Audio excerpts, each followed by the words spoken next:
Saudi আরবে উমরা পালন করে ফেরার পথে সড়ক দুর্ঘটনায় একই পরিবারের ৫ জন সহ ৬ বাংলাদেশি নিহত হয়েছেন।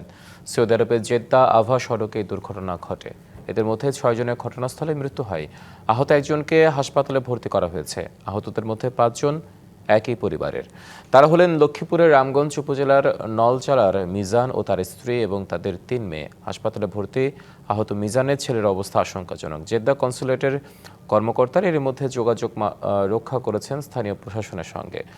দ্রুততম সময়ের মধ্যে তাদের মরদেহ দেশে পাঠানোর চেষ্টা করা হবে। জেদ্দা থেকে আভা যাওয়ার পথে সৌদি আরবে স্থানীয় সময় রাত ২টা এবং বাংলাদেশ সময় ভোর ৫টার দিকে এই দুর্ঘটনা ঘটে। এর আগেও একই সড়কে ভয়াবহ সড়ক দুর্ঘটনায় ১৮ বাংলাদেশির প্রাণ গিয়েছিল।